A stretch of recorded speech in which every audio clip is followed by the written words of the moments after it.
2 سے 3 ہفتے بعد ہی مکمل طور پر کارآمد ثابت ہوتی ہے۔ وزیر اعظم کو 2 روز قبل پہلی خوراک لگائی گئی تھی۔ ڈاکٹر اعجاز کی سربراہی میں پاکستان میں کرونا ویکسین کے کلینکل ٹرائلز بھی کیے گئے تھے۔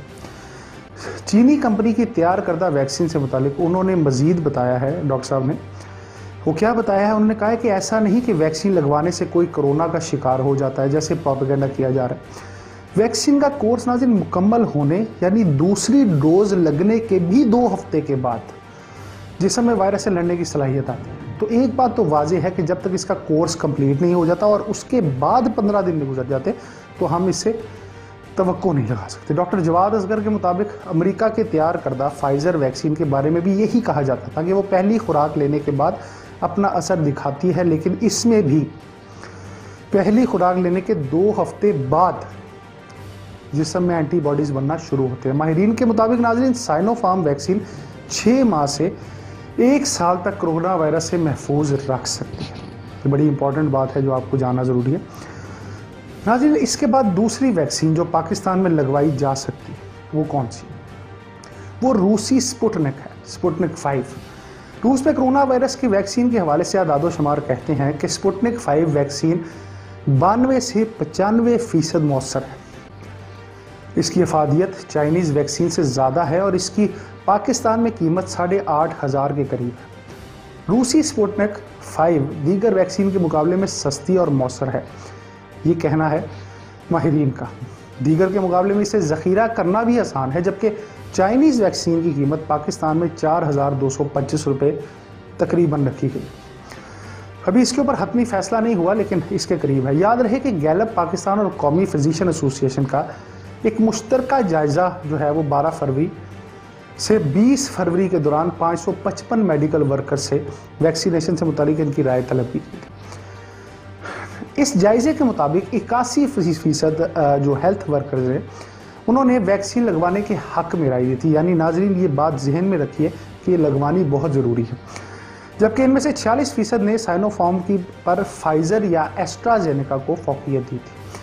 ناظرین اب میں آپ کو تیسری ویکسین کے بارے میں بتاؤں گا جو پاکستان میں آنے کی توقع بہت ہے، اور وہ یہ ہے کہ وہ کون سی ویکسین ہے، اس کا نام ہے ایسٹرازینیکا۔ ناظرین یہ ویکسین جو ہے نا وہ اس کی اسپیشیلٹی ہے، وہ یہ ہے کہ کرونا وائرس کی برطانیہ میں دریافت ہونے والی جو قسم ہے، نئی قسم کے خلاف بھی یہ بہت زیادہ مؤثر ہے۔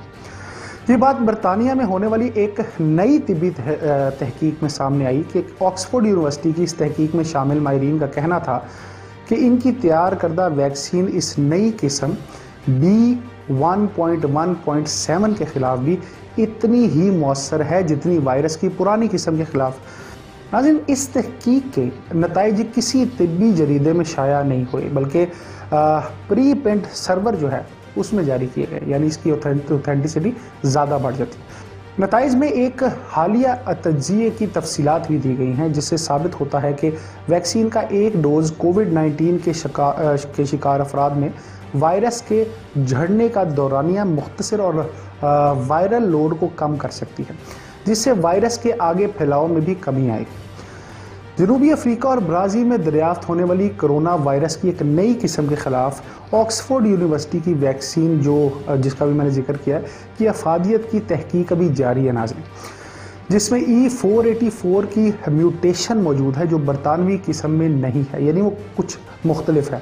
تو کرونا وائرس کی برطانوی قسم کے خلاف ویکسین کی افادیت جاننے کے لیے آکسفورڈ یونیورسٹی کے ماہرین نے علامات والے اور بغیر علامات والے مریضوں کو، یعنی جن کی سینس آف اسمیل چلی جاتی ہے اور جو علامات ظاہر ہو جاتی ہیں، جن کا ٹیسٹ خراب ہو جاتا ہے، کو مطلب ان ٹیسٹوں کا تجربہ کیا دونوں کے۔ تفصیلی تجزیے سے انکشاف ہوا کہ ویکسین کی افادیت دونوں اقسام کے خلاف لگ بھگ ملتی جلتی تھی۔ B1.1.7 کے خلاف 74.6%، 74.6%، اور پرانی قسم کے خلاف 84% تک یہ جو ویکسین تیسری ہے یہ مؤثر ثابت ہوئی ہے۔ دیگر تحقیقی رپورٹس میں دریافت ہوا تھا کہ جانسن اینڈ جانسن، موڈرنا اور نووا واکس کی تیاری تیار کردہ کووڈ-19 ویکسین جنوبی افریقہ قسم کے خلاف 60% تک تحفظ فراہم کر سکتی ہیں، مگر یہ پرانی قسم کے مقابلے میں نئی قسم کے خلاف زیادہ مؤثر نہیں ہے۔ ناظرین، اب کچھ بات کرتے ہیں ایک اور ویکسین کی، بڑی کمپنی کی، Johnson and Johnson vaccine. Johnson and Johnson کو عالمی ادارہ صحت نے سنگل ڈوز کووڈ-19 ویکسین کی ہنگامی استعمال کی منظوری دے دی ہے، اور یہ اب فائزر اور موڈرنا کے بعد ناظرین تیسری منظور شدہ ویکسین بن چکی ہے۔ اس ویکسین کو پہلے ہی امریکہ، کینیڈا اور جنوبی افریقہ میں منظوری دی جا چکی ہے۔ تو جانسن اینڈ جانسن کی جو ویکسین ہے اس کو تقسیم کرنا آسان ہے، اور کیونکہ فائزر اور موڈرنا کی جو ویکسینز ہے اس کے برعکس یہ ویکسین فریج کے عام درجہ حرارت میں 3 ماہ تک محفوظ کی جا سکتی ہے۔ میں جانسن اینڈ جانسن کی بات کروں، یہ جو کمپنی ہے، کمپنی نے ویکسین تیار کرنے کے وقت کو انہوں نے کہا تھا کہ 50 کروڑ خوراکیں جو ہے نا ہم فراہم کریں گے، جو جولائی تک فراہم کیے جانے کا امکان ہے۔ جانسن اینڈ جانسن تیسرے مرحلے کے نتائج کے مطابق، اس کی جو ٹیسٹنگ ہوئی تھی اس کے تیسرے مرحلے میں یہ ایک معتدل اور شدید بیماری کی روک تھام میں 66% تک مؤثر ثابت ہوئی ہے۔ تاہم کمپنی کا یہ کہنا تھا کہ شدید بیماری کے خلاف اس کی افادیت 85% تک ہے۔ ناظرین، کمپنی نے بتایا کہ امریکہ میں یہ ویکسین معتدل اور شدید بیماری کے خلاف 72%، لاطینی امریکہ میں 66% اور جنوبی افریقہ میں 57% مؤثر رہی۔ یعنی یہ ویکسین جنوبی افریقہ میں دریافت ہونے والی نئی قسم کے خلاف صرف 57% تک مؤثر ثابت ہوئی ہے۔ WHO نے بتایا کہ کمپنی کی جانب سے شیئر کیے گئے بڑے ٹیکنیکل ٹرائلز ڈیٹا سے ثابت ہوتا ہے کہ یہ ویکسین بزرگ افراد کے لیے بھی مؤثر ہے، خاصی مؤثر ہے۔ چونکہ اس کی صرف ایک خوراک استعمال کرنے کی ضرورت ہے، یعنی 2 نہیں ہے، ڈبل ڈوز نہیں ہے، تو عالمی ادارہ صحت کا کہنا ہے کہ اس سے تمام ممالک میں ویکسینیشن کے عمل کو تیز کرنے میں مدد ملے گی۔ پہلے یہ ہوتا ہے کہ جو جیسے ہوتا ہے کہ 21 دن کا پروسیس ہے، 2 لگتی ہیں، اس میں صرف 1 ہے، اس لیے اس کو تیزی سے لگایا جا سکتا ہے۔ قابل ذکر اور اب کی بہترین ویکسین فائزر اور موڈرنا ہے جن کا میں ذکر کرنے جا رہا ہوں۔ ان کو ان ایکٹیویٹڈ ویکسین یعنی جو چائنیز کی میں نے آپ کی بات کی، اس کے مقابلے میں مغربی ممالک میں بنائے جانے والی موڈرنا اور فائزر ویکسین mRNA ویکسین ہے۔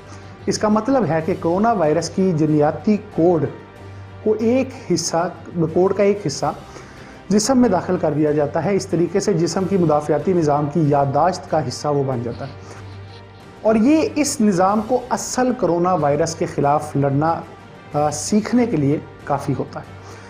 کرونا وائرس کی نئی اور متعدد اقسام پر لیبارٹری میں کیے جانے والے تجزیوں اور تجربوں سے بات سامنے آئی ہے ناظرین کہ موڈرنا ویکسین میں موجود کرونا وائرس کی اینٹی باڈیز نئی اقسام کو پہچان سکتی اور ان کا مقابلہ بھی کر سکتی ہیں۔ کرونا وائرس کی نئی اقسام تیزی سے مختلف ممالک میں پھیل رہی ہے، میں نے بتایا برازیلین اور ساؤتھ افریقن اور اس کے ساتھ ساتھ برطانوی جو ہم فیس کر رہے ہیں۔ کرونا وائرس کی نئی اقسام کی وجہ سے اس وائرس میں تبدیلیاں آ رہی ہیں یا اس نے اپنی خصوصیات تبدیل کی ہیں، جس کا مطلب یہ ہے کہ وہ عالمی وبا کی شکل اختیار کرنے والی ابتدائی کرونا وائرس کی اصل حالت سے کہیں زیادہ آسانی اور تیزی سے انسانی خلیوں کو متاثر کر سکتے ہیں۔ ماہرین کا خیال ہے کہ برطانیہ میں سامنے آنے والی کرونا وائرس کی قسم جو گزشتہ برس ستمبر میں سامنے آئی تھی، انسانی جسم میں 70% زیادہ تیزی سے منتقل ہو سکتی ہے۔ موڈرنا کی تیار کردہ ویکسین کی تحقیق کے لیے محققین نے ایسے 8 افراد کے خون کے نمونے حاصل کیے جنہیں موڈرنا ویکسین کی دونوں خوراکیں لگ چکی ہیں۔ تاہم اس کے نتائج کا تفصیلی جائزہ لینا ابھی باقی ہے، لیکن اس تجربے سے اس بات کی جانب اشارہ ملتا ہے کہ اس ویکسین سے وائرس کے خلاف پیدا ہونے والی قوت مدافعت وائرس کی نئی اقسام کو پہچان کر اس کے خلاف کام کرتی ہیں۔ لیکن انسانی جسم کے مدافعتی نظام کے ذریعے تیار کردہ اینٹی باڈیز وائرس کو بے اثر کر کے خلیوں میں داخل ہونے سے روکتی ہیں۔ ان افراد کے خون کے نمونوں کو جب وائرس کی نئی اور تبدیل شدہ اقسام کے سامنے لایا گیا تاکہ یہ وائرس کو بے اثر کرنے کے لیے اینٹی باڈیز تیار کر لے، تو اس کے نتیجے کافی مثبت رہے۔ البتہ یہ جنوبی افریقہ میں جو کرونا کی وائرس کے سامنے آنے والی قسم کے خلاف اتنی مؤثر ثابت نہیں ہوئی جتنی برطانیہ قسم کے خلاف ہوئی ہے. تو موڈرنا بھی بیسیکلی برطانیہ میں جو قسم آئی ہے اس کے خلاف کافی مؤثر ہے. یہ ویکسین کووڈ-19 سے تحفظ فراہم کرنے میں 94%، یعنی پرانا جو کووڈ تھا 94% تک مؤثر ہے، اور ٹرائل میں جن افراد کو اس کا استعمال کرایا گیا ان میں سے ہی کوئی بھی بیماری کی سنگین شدت کا شکار نہیں ہوا. اب ناظرین بات کرتے ہیں اول نمبر پر آنے والی امریکی فائزر ویکسین کی. ناظرین یہ ویکسین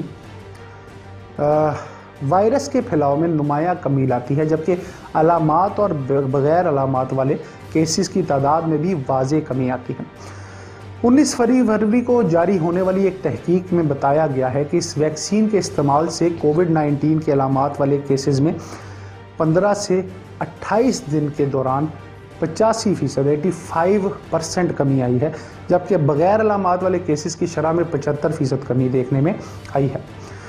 اس حوالے سے ناظرین محققین کا کہنا تھا کہ نتائج ایک اہم ترین پیش رفت ہے. 75 یا 95% کمی معنی نہیں رکھتی، بلکہ اہم بات وائرس کے پھیلاؤ میں نمایاں کمی ہے.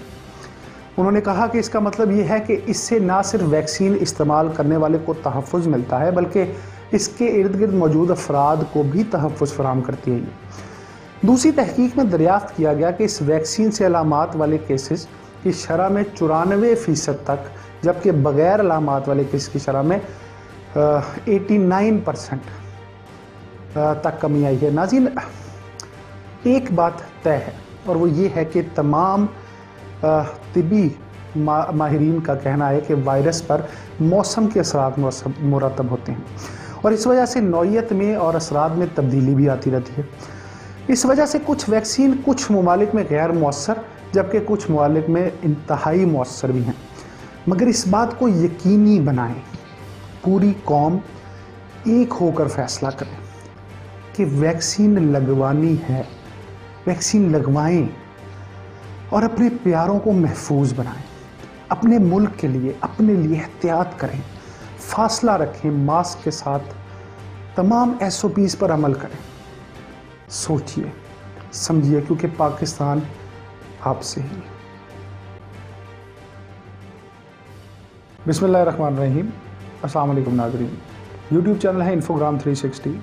میرا نام ہے عثمان فیروز اور آپ دیکھ رہے ہیں سچ کیا ہے. ناظرین ایک نئی ملاقات، اور اس ملاقات میں بہت اہم ایشوز زیر بحث آئیں گے. سب سے پہلے تو ناظرین ہمیں اکثر آپ نے محاورہ سنا ہوگا کہ لاہور ہے، جنہیں لاہور نہیں دیکھا جمعہ نے نئی ریساں شہر لاہور دیا. اس طرح کے بہت سے معاملات اور بہت ساری کہاوتیں ہیں لاہور کے بارے میں. اور واقعی شہر لاہور ایسی ایک جگہ ہے جہاں پہ جو آتا ہے اس کا جانے کو دل نہیں کرتا. لیکن آج کل لاہور مت آئیے، لاہور خطرناک ہو چکا ہے. لاہور شہر زہریلا ہو چکا ہے. کرونا کے ساتھ ساتھ بہت ساری دوسری چیزیں اس میں مزید خطرہ پیدا کر رہی ہیں، اور حکومت کوئی فکر نہیں. لیکن میں آپ کو اس کے بارے میں آگاہ بھی کروں گا اور تنبیہ بھی کروں گا کہ اب لاہور شہر کا کیا حال ہے اور آپ نے اسے کیسے بچنا. جی ناظرین، سب سے پہلے بات کریں گے شہر لاہور کی. لاہور زہریلا ہو چکا ہے. مت آئیے گا لاہور. یہ وہ جگہ ہے جہاں پہ بادشاہی مسجد ہے، داتا دربار ہے، جہاں پہ نئی ریساں شہر لاہور کی، جس کی ریس کوئی نہیں ہے. لیکن آج یہ دنیا کا، جی ہاں میں دوبارہ آپ کو بتاتا ہوں، یہ دنیا کا گندہ ترین، آلودہ ترین شہر بن چکا ہے. کرونا نے جہاں پوری دنیا کو مفلوج کیا ہوا ہے، وہاں پہ ہم لوگوں کو کرونا کے ساتھ ساتھ بے تحاشا اور چیزوں کا سامنا ہے، جن میں سے ایک بہت بڑی چیز جس کا تدارک اب تک حکومت کرنے میں ناکام رہی ہے، وہ ہے زہریلی اسموک. اس وقت لاہور شہر کی جو آب و ہوا ہے وہ اس قدر زہریلی ہے کہ وزیر اعظم صاحب نے اپنے خطاب میں، گرین پلانٹیشن کے خطاب میں، انہوں نے اس کو زہر قاتل قرار دیا ہے. فیکٹس اینڈ فگرز کیا ہے؟ یہ جو گندگی ہے، یہ جو زہریلی اسموگ ہے، جو ہمارے سانس کے ذریعے ہمارے پھیپھڑوں کو نقصان دے رہی ہے. اور یہ بتاتا چلوں آپ کو کہ کرونا بھی ایسا ہی کرتا ہے.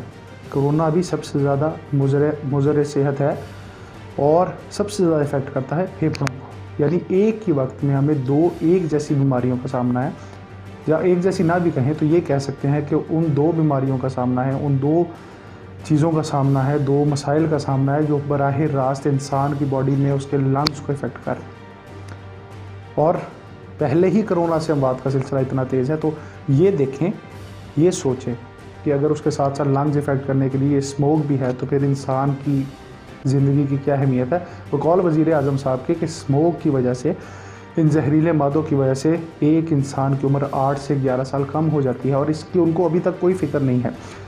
تو index quality, air quality index کی بات کرتے ہیں کہ جو لاہور میں اس وقت ہے، جس نے اسے دنیا میں سب سے گندا شہر بنا دیا ہے۔ تو ناظرین، اس وقت جو شرح ہے وہ ہے 321 مائکرو گرام فی کیوبک میٹر۔ مختلف علاقوں کی بات کروں تو کینٹ میں، جو لاہور کینٹ ہے، اس میں سب سے زیادہ اسموک ہے جو 516 AQI ہے۔ گلبرگہ کے علاقوں میں 325 سے لے کے 341 کے درمیان ہے۔ شملہ پہاڑی کی کوالٹی انڈیکس جو ہے وہ 321 ریکارڈ کی گئی۔ DHA، جسے ہم بڑا صاف ستھرا مانتے ہیں، جسے بڑا کلین مانا جاتا ہے، اس میں یہ زہریلی دھند جو ہے 284 سے 299، جبکہ ماڈل ٹاؤن میں 283 مائکرو گرام فی کیوبک میٹر میں۔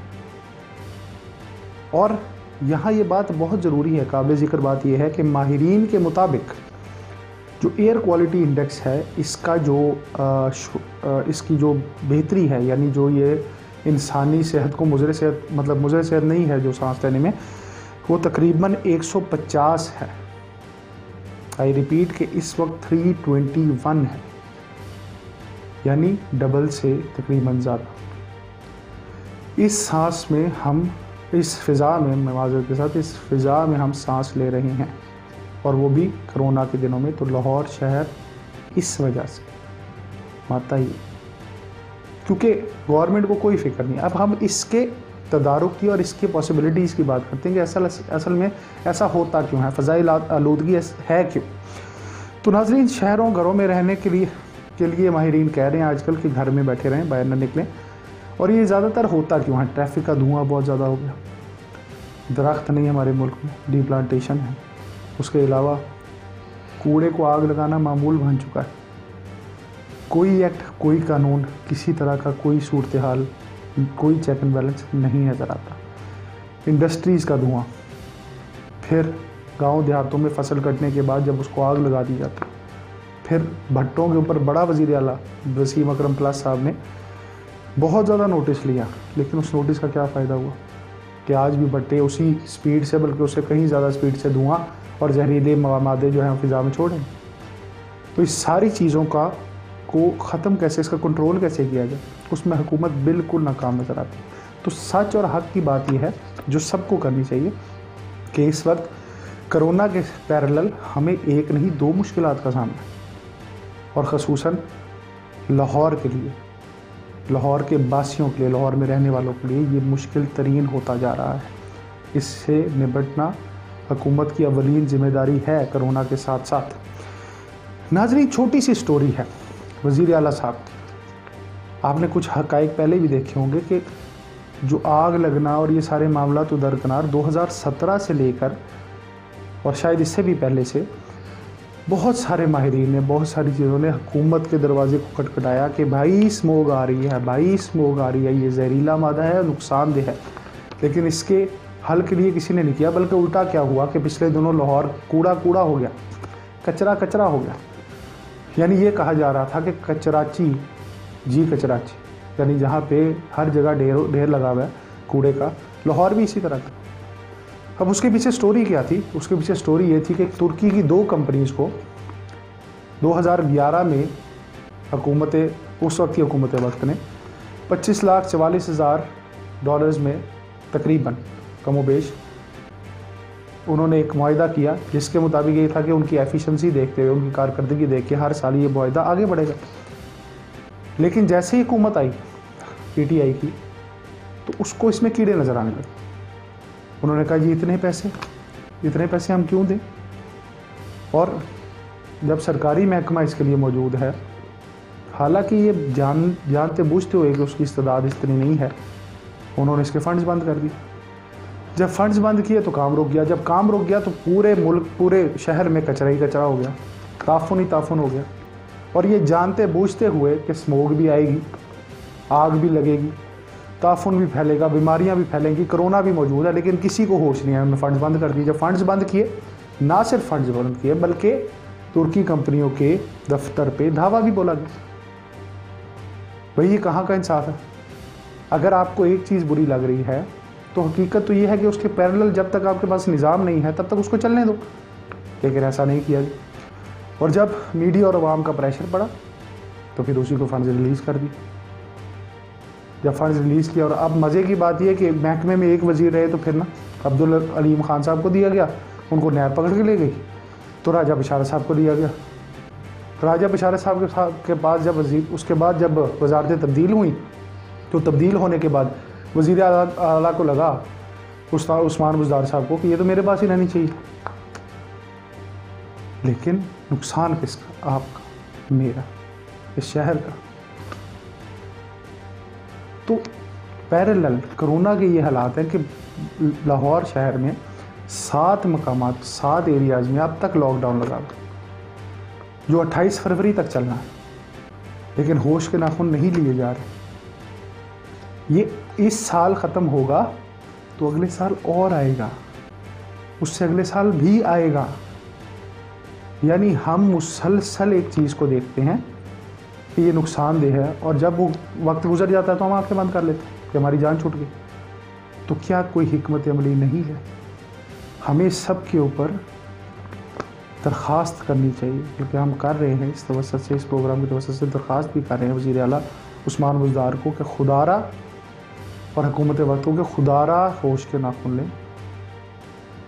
پہلے ہی ہم بہت سارے معاملات میں بہت پیچھے، صحت کے معاملات تو خیر بہت ہی ابتر ہیں، صورتحال بہت ہی دیگر ہوئے ہیں، لیکن خدا را یہ جو سامنے کرونا کے ساتھ ساتھ مسائل آنے ہیں ان کو بھی ایڈریس کیا جائے۔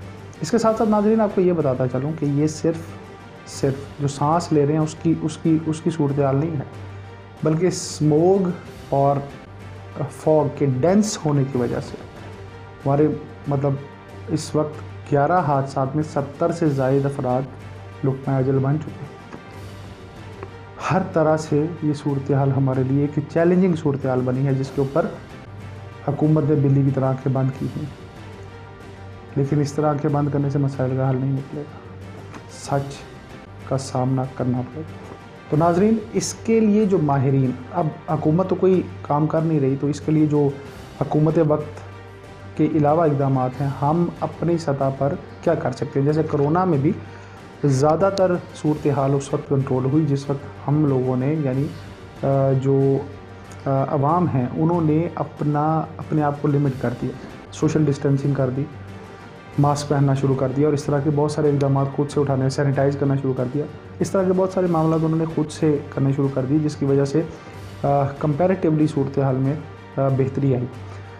تو اب اسموگ کے لیے کیا کیا گیا؟ اسموگ اور فوگ کی ڈینس۔ اب سب سے امپورٹنٹ بات یہ ہے کہ ایک تو رات کو سفر مت کیا جائے، کیونکہ دھند اور فوگ اور یہ جو زہریلی گیسز ہیں، یہ جو اسموگ ہے، اس کے اکٹھے ہونے سے ڈینس اتنا ہو گیا کہ ویزیبلٹی زیرو ہو چکی۔ تو رات کو سفر نہ کیا جائے تاکہ حادثات سے بچا جا سکتا ہے۔ دوسری بات یہ ہے کہ غیر ضروری سفر اور غیر ضروری آنے جانے پر، میل ملاقات پر مکمل پابندی کی اس وقت جو ہے وہ ضرورت ہے، گھروں میں رہیے۔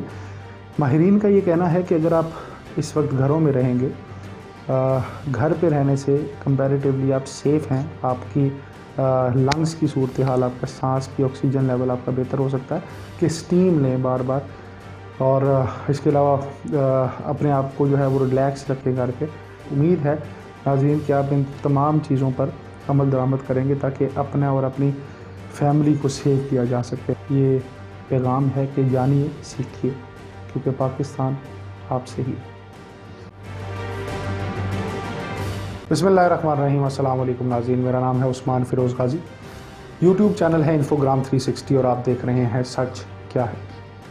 ناظرین ویسے تو ہر طرف خطرہ ہی خطرہ ہے، لیکن 2 انتہائی خطرناک خبریں جو آج میں آپ سے شیئر کرنے جا رہا ہوں، جن سے